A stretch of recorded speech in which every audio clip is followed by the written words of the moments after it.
On your Tuesday episode of Locked On Raptors, we're back from Thanksgiving and we have a preseason game to talk about. We will dig into our biggest takeaways, some massive overreactions, and a return of the good, the bad, and the as we get into the first preseason win for your Toronto Raptors over the Kings on Sunday with Vivek Jacob of Raptors.com. Let's get to it.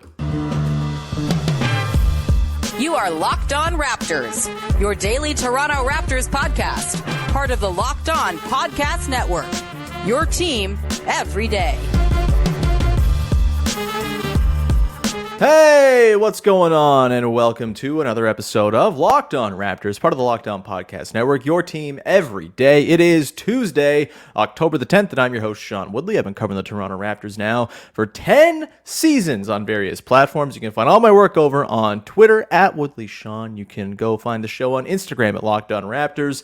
And most of all, you got to be joining the Locked On Raptors Discord server, baby. The link is in the description. It's a great place to hang out, especially during games. I was not online during the first preseason game. I was at my parents in Prince Edward County, where their internet is the slowest internet I've ever seen, so I couldn't watch the game until I got back. But either way, most of the time during games this season, I will be in the Discord dropping my thoughts as the games unfold, not on the site formerly known as Twitter quite as often because it's a bad website. Either way, would love to see you in the Discord. The link is in the description of the podcast. You can also find the show for free on your favorite podcast apps. Subscribe, rate, review, tell a friend, put the notification bell on so you never miss an episode. And thanks for being everyday listeners of the show. We love our everydayers. They're the very, very best. My best friends, actually. That doesn't speak well of me. We'll continue. Let's get into it.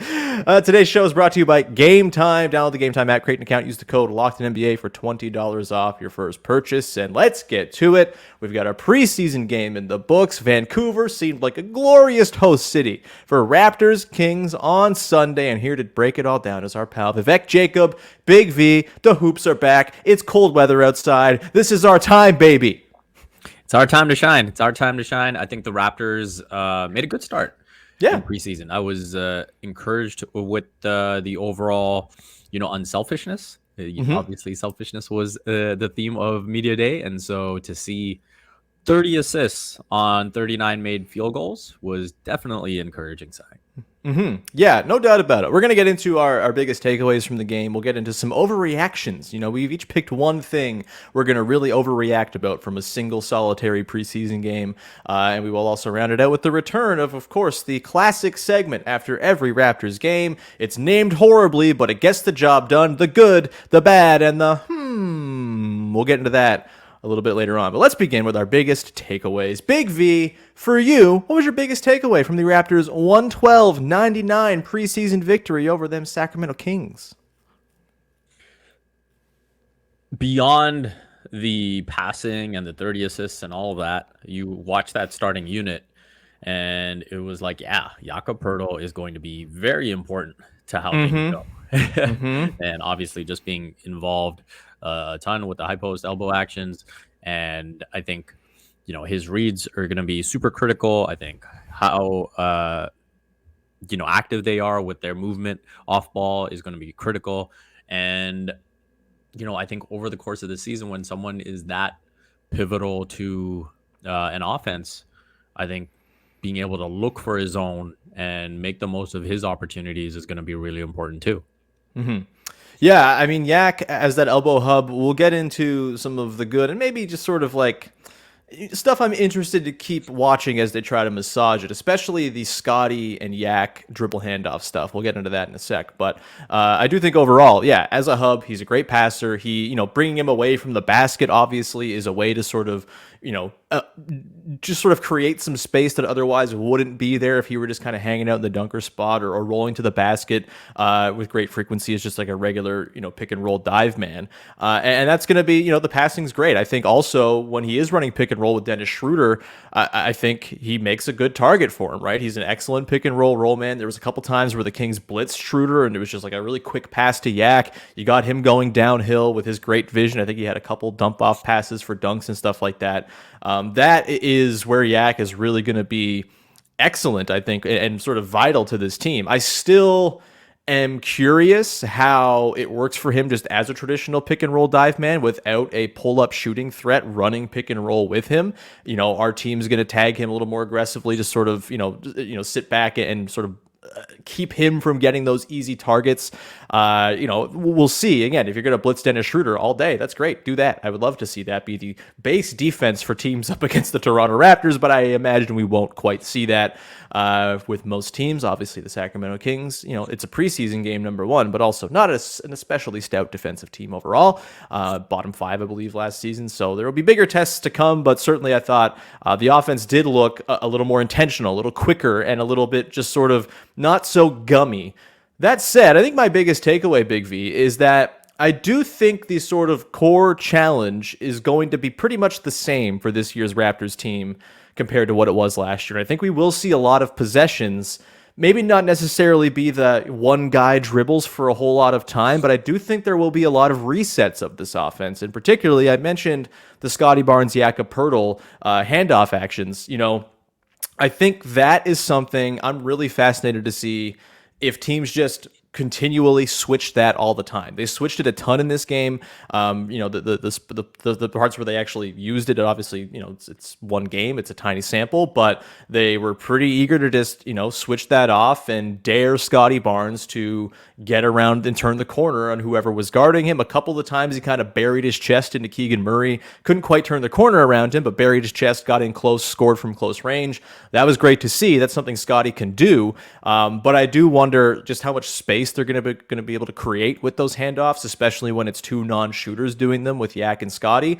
I think Yak and Gary has a lot of potential. I think even like Yak and Pascal, because Pascal can kind of turn that corner a little quicker, has a lot of potential. The Yak Scottie thing, I'm going to have really a close eye on to see how those handoff actions work, because frankly, I'd love to see Scottie as the handoff hub in more cases than we saw in this game.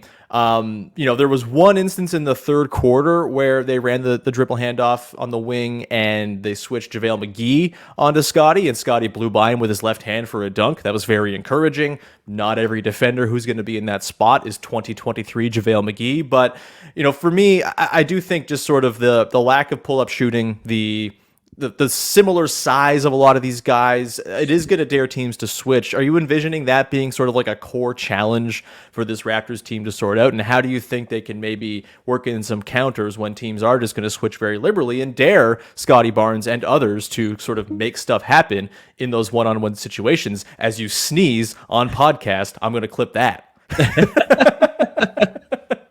I was trying to get rid of it. We've got the thumbnail, baby. And then I was like, you know what? It's happening. Continuing to sneeze at the Raptors 3-point shooting. That is probably the one thing the Raptors won't change from last season to this. I think that's going to be a huge weakness. And, you look at the names down the roster. Obviously, you expect good things from Gary. You expect good things from OG. And then beyond that, we don't know what Grady Dick's playing time will look like. We don't know what the improvements might potentially look like for Pascal in that regard. So, yeah, 3-point shooting, I think, is the main thing that is going to encourage these teams to just say, hey, let's switch. Let's give them the space. And then, we can make up for it. And there's obviously going to be those random hot nights where the shot's going down and it's like, oh, okay, this is what it could look like if this, is the theoretical ceiling.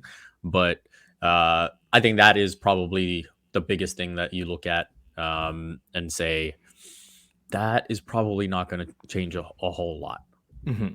Yeah, and it just has to be, I think, just to say that I think it's going to look very similar to a lot of the sort of tough possessions last season is not to say I don't think they can be a better offensive team. Like, it's not hard to be better than they were in the half court last year. They were pretty near the bottom. And I think, there are ways to counter, right? A little bit more sort of, quick pass outs when you realize you don't have that advantage. I think some stuff where you kind of work off the ball. I was actually pretty encouraged with Pascal as like a second side creator, right? Where, Scottie has the initial action. He kind of drives in. Maybe he can't get an edge, but maybe you run like a pin down on the weak side and Pascal's coming around with a head of steam. You can hit him with that pass and then he can make stuff happen there. There are ways around it. And I also think, as they get more comfortable, I think the weaponization of the Scotty, Pascal, Yak trio and their passing will probably get a little bit more easier, a bit more chemistry, a bit more understanding of when the cuts are coming, when the openings are going to be there. Like, this is all stuff that'll get ironed out, but I still think like the core challenge is going to be,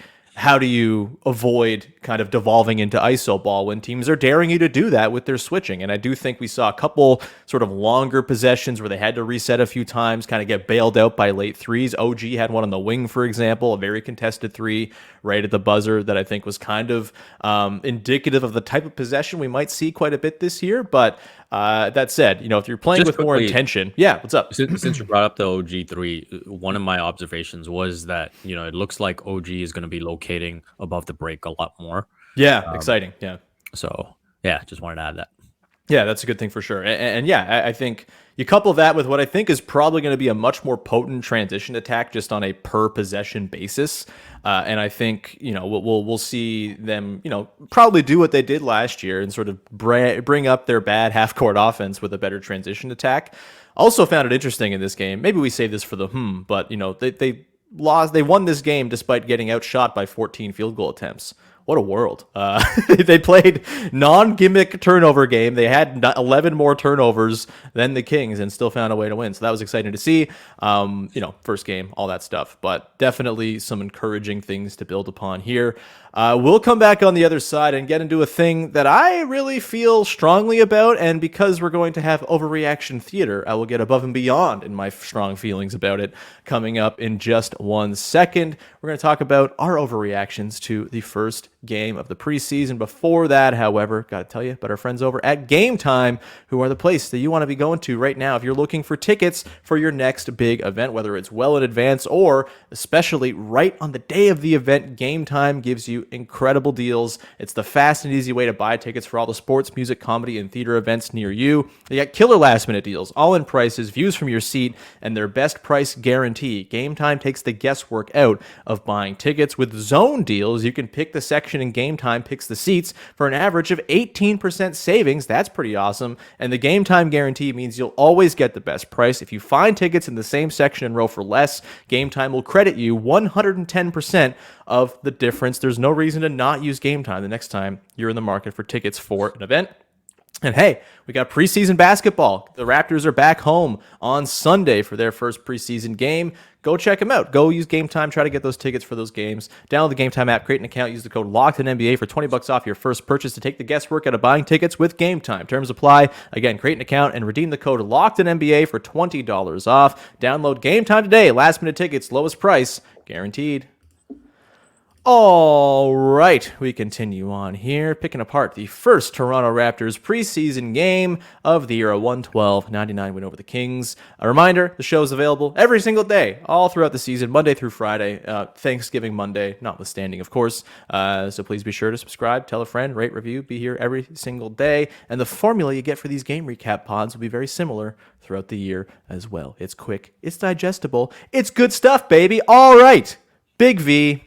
It's overreaction time, of course. One preseason game in, it means we have to draw grand sweeping conclusions. I will give it to you first. What was your big one overreaction that I've asked you to prepare for this game? So actually, I'm going to pass it back to you because I think keeping with the unselfish theme here. Look at this. Everything's different. Oh, my God. Because I think I know what your overreaction is. Yeah. And I think it's better that you go first, and then I can give you mine. Well, look at this. The simpatico between us as hosts is unbelievable. My overreaction is Gary Trent Jr. needs to start. Full on, this is what I believe. I thought this was the case coming into the season, and the first preseason game has convinced me without a shadow of a doubt that this is exactly the starting lineup the Raptors got to go with. Scotty Barnes, Gary Trent Jr., OG Anunoby, Pascal Siakam, and Jakob Poeltl. This is nothing against Dennis Schroeder, who was perfectly cromulent in this game. 6 points, 5 boards, 5 assists. He hit a 3. That was good to see. He didn't take any 2s in this game, which is interesting, and I think kind of carries over what we know about Dennis Schroeder, which is he can get to the rim. He's not really going to shoot or score at the rim with all that much efficiency, but he can get there. Again, 5 assists, nice to see. He was a plus 12. He's a very good defender. We know this. There's nothing wrong with Dennis Schroeder. I just think the starting 5 needs more shooting. And, you get 3 threes in this game from the starting lineup, 3 of 9 overall. 2 of them are from OG. Dennis brings you that other one on a catch and shoot where, notably, the team wasn't really guarding him up at the top of the arc when he took that 3. And I think that's going to be a pretty recurring trend. I just don't think Dennis Schroeder is set up for the best success in a lineup where he is playing with one other credible three-point shooter. And I don't think Scotty Barnes, most importantly, is set up for success in a lineup without multiple shooters to help sort of offer space when he is going to be a big part of these handoff actions and a lot of this sort of initiation within the offense. And I just think there's got to be more space there. You got to have more options to play Scotty alongside, in those dribble handoffs where Scotty's the hub and he's working off of a shooter. And we know Gary Trent Jr. is one of the guys who has been the most historically successful as like a two-man duo with Scotty Barnes over their first couple seasons together. And I just think, yes, you give up a little bit in the ball handling department from Dennis Schroeder. I was not terribly impressed by Schroeder and his blow-by ability in this game. That said, he was being guarded by Davion Mitchell, so, we'll have to see more there to have any sort of concrete feelings about Dennis Schroeder and his blow-by ability at this point. But I just think if you're not going to have a traditional point guard system anyway, where as Darko said, it's 1 through 4, I think you got to replace some of the ball handling in the form of Schroeder with some shooting and hope that extra space kind of gives you a little bit more optionality in terms of the stuff you can run. I think the dribble handoff game will get, it's exponential, right? You add a shooter and it just makes things a little bit easier for everybody. And you saw in this game as Gary goes for 22 on 7 of 12, 3 of 6 from deep, you saw the sort of fear he puts in the hearts of defenses. And I think not having him in to start games, you're going to have a lot of sort of stodgy starts where, yes, the defense will probably be very good, but your offense is not going to quite get humming until you get a little bit more space breathed into the conversation. Where are you at with your level of agreement on my grand sweeping overreaction that it is so obvious Gary Trent Jr. needs to start for this team, even though it looks like he probably won't? And this is why I wanted to go second. I really liked what I saw with Dennis Schroeder in the starting lineup. And for me, it was really refreshing to see someone with genuine speed in that starting 5. Sure. And to see his ability to get to the basket, to see, I thought he had some really nice actions with Yak where you can see he loves to hit rollers in the pocket. And, I think that's something that's a needed element on this team. And again, there were just those bursts to the basket where he can see the defender in front of him is kind of on his heels or a bit flat-footed. And he's just like, all right, I'm getting to the rack or I'm drawing the foul or whatever it may be, right? I think the way that first quarter played out with him picking up the foul trouble early is kind of how Darko should lean regardless, where you start out that way, you get Gary in early, and then you can get Schroeder back in to run the second unit. And I think it gives Scotty kind of a way to ease into games a little bit where he knows he has Schroeder there to handle the ball. He can find his rhythm, and then, when things are sort of in a flow, then you can have Gary come in. So I actually liked what I saw. Yeah, look, I didn't hate it either, right? I think I just prefer the sort of addition of shooting over the addition of kind of downhill ball handling. I don't think either option is necessarily bad. It could be that neither offense is good in terms of creation in the half court or anything like that. But, there are certainly arguments both ways. Dennis is the defense, obviously. It kind of clears up the concern of, well, who's your point of attack guy, right? Because I don't think you're comfortable with Gary there. Scotty, we talked about this last week on the episode with Samson. Scotty, while he might be thrown into the sort of fire a little bit and asked to be an on-ball defender, I think he's better served as an off-ball rover type. And Pascal, while I think he kind of probably profiles as a better on-ball guy than Scotty, he's also a very good help defender who did a pretty damn good job guarding Domantas Sabonis in this game. And, you can use Pascal in a bunch of different ways defensively. I think, it becomes easier to kind of slot the defensive assignments in place with Schroeder in there. And like you said, the downhill work with Jakob Poeltl. Yak will probably be better in lineups with Schroeder than he will be in lineups without Schroeder. But I think just sort of the general health of the team and maximizing space for Scotty Barnes above all is why I kind of go Gary Trent. And of course, these are wild overreactions. We're trying to lean a little hard into the takes here, but that's kind of where I come down there. Do you have any other sort of minor overreactions that you want to dive into before we get into the good, the bad, and the hmm? Minor overreactions. I would probably say, looking at Malachi Flynn, I was kind of just hoping to see something new. Oh, buddy, we're going to get to Flynn. And I just didn't. And Yeah. so I just think that situation is going to be what it is. I mean, we'll see how things play out over the course of the remainder of preseason. But first look, it was just, pretty flat overall, I thought. Yeah. Well, I'll save my Flynn thoughts for the upcoming segment, the middle part of the upcoming segment, probably. All right. For me, hey, if we want to go small sample theater, Scotty Barnes, 5 of 6 in the paint. That's great. He fell off significantly from that sort of push shot range last year. And if he's not going to be able to turn the corner on guys, and look, was I disappointed he couldn't quite turn the corner on Keegan Murray in isolation situations or in one-on-one spots? A little bit, but he could also bully him to within 6 feet of the rim and put up those floater shots, and that's good. Like, that's a way that Scotty can score. It's a thing he's good at. And so, hey, if he can kind of tap back into that and really become efficient in that sort of short mid-range area, that's going to go a long way. Also, overreaction. Scotty's not shooting threes well this year. 0 for 2. Missed a long 2 as well. Obviously it's one game. We'll see if that touch comes back. But promising signs, at least when it comes to the interior scoring from Scotty Barnes after drop-offs from literally every area of the floor last year in terms of his efficiency.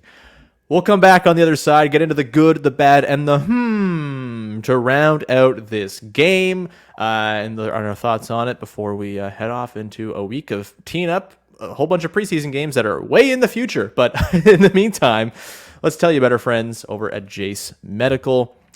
Everyone should have the feeling and should be empowered to care for themselves and their loved ones during the unexpected. That's why Jace Medical offers the Jace Case. The Jace Case provides 5 life-saving antibiotics for emergency use and gives you peace of mind so that you're not just hoping you have access to medication in an emergency. Jace Medical makes sure you have the medication in hand. Jace Medical is simple. They handle everything from the online evaluation to licensed pharmacy medication delivery and ongoing doctor consultation and care with their in-house physicians. Don't get caught unprepared. Get $20 off on these life-saving antibiotics today from Jace Medical by using the code LOCKEDON at checkout on jacemedical.com. That's JASE medical.com.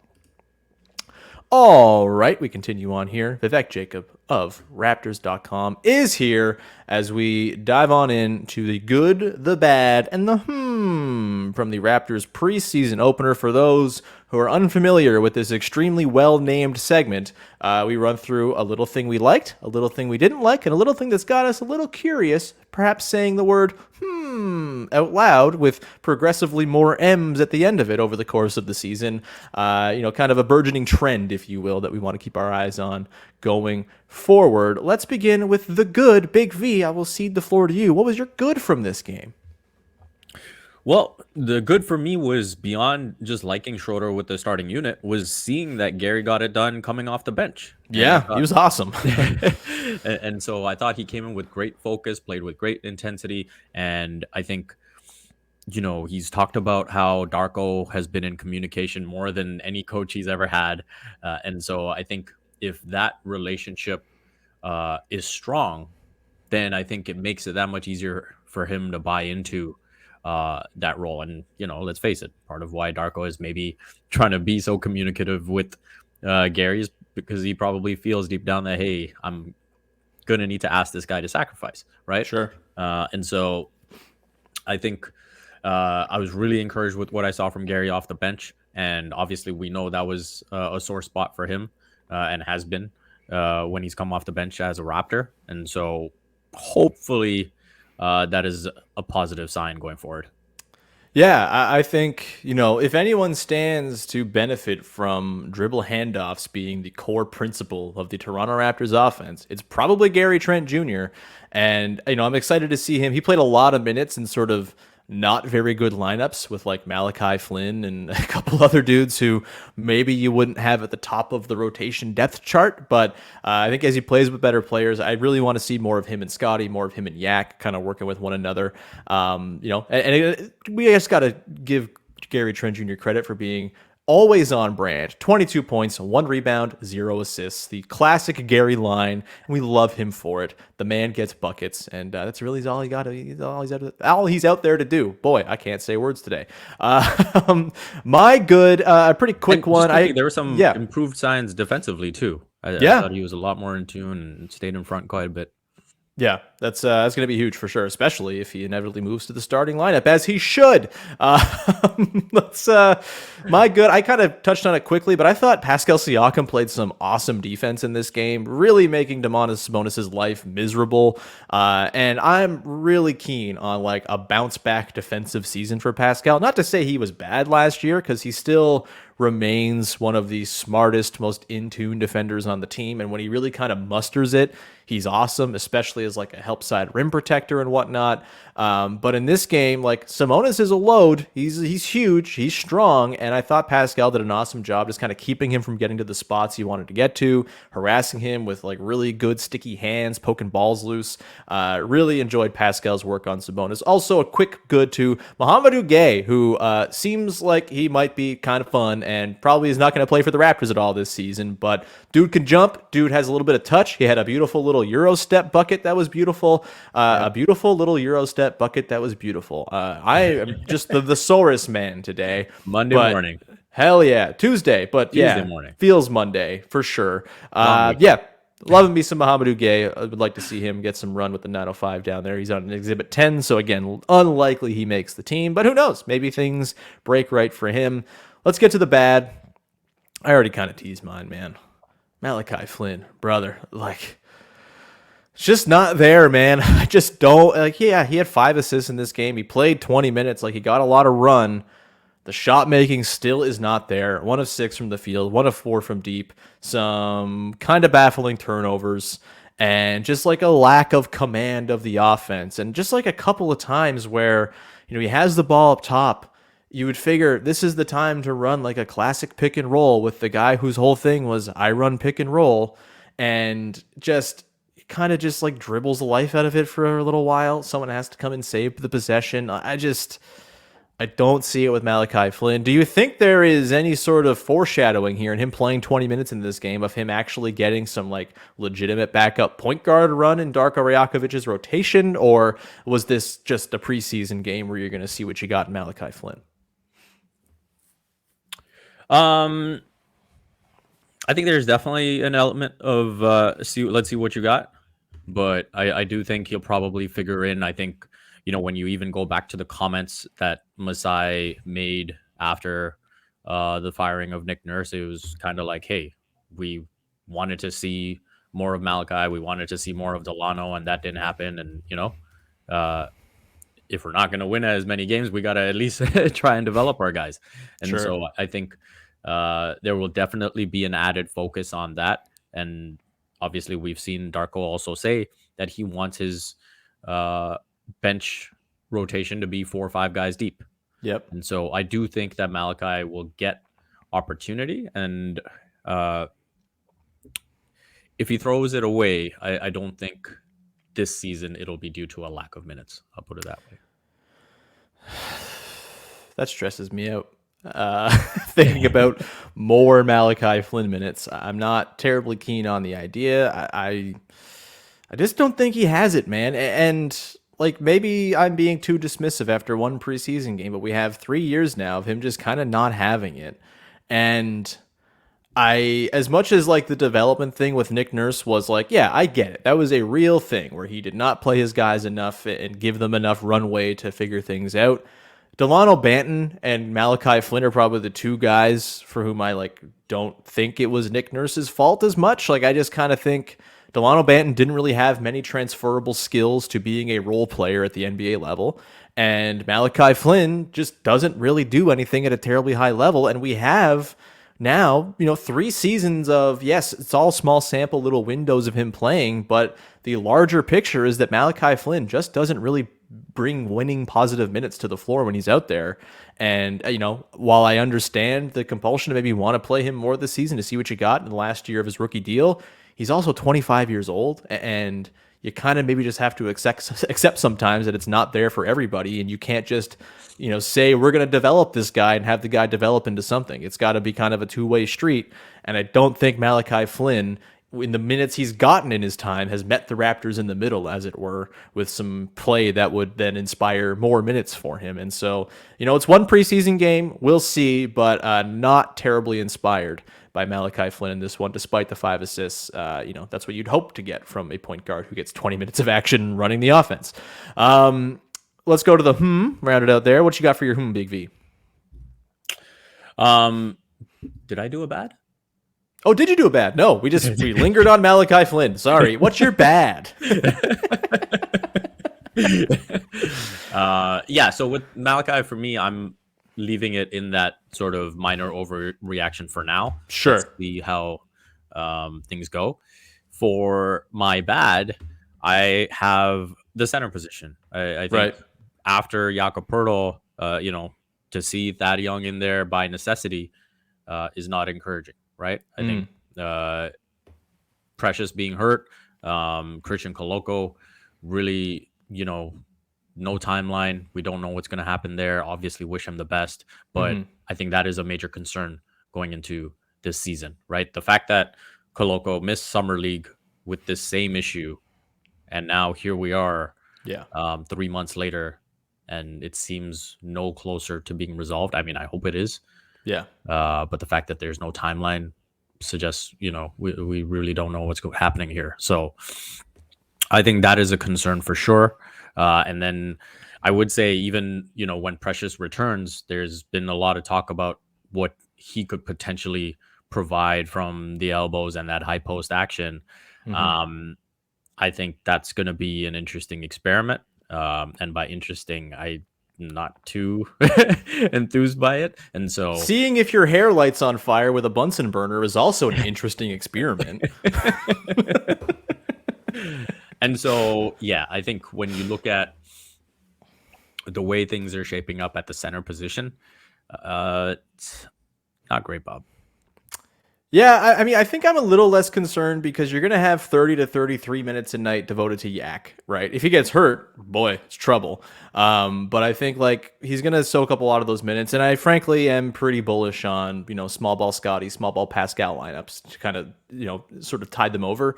That said, we'll get into my and that is Thad Young being used properly as a small ball center. Oh my goodness, the very positional change that inspired all the graphics about how only he, Magic Johnson, and LeBron James have averaged 12.5, 5.8, and 4.4, whatever the hell. It's back, right? He was used as a small ball 5 in this game. I think if you're going to run a lot of dribble handoff, he's a good passer. He's someone you can actually use from those spots. Is he going to have the same threat of a Scotty Barnes getting downhill on those keeper plays? Certainly not, but he's a good playmaker. He sets good screens, which I think is something that's kind of lacking on this roster up and down. And, to fill in 15 minutes, maybe that's a little much, but 10 minutes a night for Thad Young playing small ball 5, a position where the best stretches of his late career have come by far. They're not sticking him in the corner, asking him to take threes that everyone knows he's not going to hit. I think it's actually a proper usage of Thad Young. Am I ready to say that he's the answer at small ball 5 or his backup 5 yet? Certainly not. He doesn't bring a lot of rim protection, obviously. He certainly brings iron fists. He had a couple possessions where he just kind of swatted the balls at a dude's hands, and that was great. But I actually was kind of encouraged by Thad Young's minutes at the small ball 5, +9 in his minutes, 2 points, 3 boards, 2 assists, a steal. You're not asking for a ton there, but as someone who can kind of keep the gears of the offense moving as a small ball 5 with some playmaking chops, I'm all for it. Let me see it. If you're going to have Thad Young on the team, use him the way he has been used best over the last 5 years or so in the NBA. Nick Nurse did not do that. I'm excited to see that Darko Rajakovic is maybe kind of tapping in to the stuff that Thad Young's been successful at in the past. Big V, for you, what is your So my is actually, you're good about Pascal. And so all right. Are we, with the way the offense is functioning now, hopefully less of a load on his shoulders, are we going to see him revived defensively, right? I think we both believe that he can be a very good defender. and definitely tailed off last season. But I think with the way things are shaping up with the offense, alleviating kind of his load, maybe managing his minutes better as well. What does that mean for his defense? That's, for me, going to be in the category until we actually see it in the regular season. Yeah, I'm excited to see it too. Perhaps I got a little over my skis with Pascal's back to bubble level defense. Never forget Pascal in the bubble, awful offensively. He was the exact opposite level of good on defense. They do not make it game 7 against Boston without his insane defense as the only person with any sort of size or length in those teensy lineups they were rolling out there. But we can leave that for now. That's going to do it for today. Thanks so much, Big V. It was lovely to talk about a game, not off-season rumors and subterfuge. A bloody game. It was awesome. Big V, what you got for the people as far as things to promote? Well, quickly, I just want to give a shout out to, Grady Dick getting his first bucket. Yes. Great chance, great atmosphere in Vancouver. So just a fun time overall. Quickly, I liked what I saw from McDaniels. I liked what I saw from Boucher. So encouraging signs there. And then in terms of what I have to promote, just check out my usual Raptors stuff. I'll post it all on Twitter, so you can find it there. And if you're into cricket at all, I am all in on the cricket coverage right now. It's the World Cup that's on. Pakistan is playing Sri Lanka right now, and it's shaping up to be a pretty good game. Thank you for taking the time to talk to me about the Raptors when I know your true love is ongoing at the moment. So it's much appreciated. Oh, also Playing the V, your cricket newsletter. Is that what Substack? Yeah, yes. Go subscribe to Big V's cricket coverage over there at Playing the V. And we will leave it there. Thank you so much for tuning into the show. You can find me at Woodley Sean. You can go and find the show on Instagram at Locked On Raptors. And obviously the Discord is where you want to be. Link is in the description. We got over 210 sickos in there now. It's going to be a great place, popping off going into the season, and looking forward to hanging out there with each and every one of you during games. We'll leave it there. We'll talk to you again on Wednesday as Katie Heindel is back from California and returning to the podcast. Very excited about that. You can also check out last week's catalog of episodes, including Thursday's show with Samson Folk digging into the defense of the Raptors. Thought that was a really good one. You can go and check them all out and tell a friend, subscribe, etc., etc. We'll talk to you again on Wednesday. Thanks so much for hanging. Bye-bye.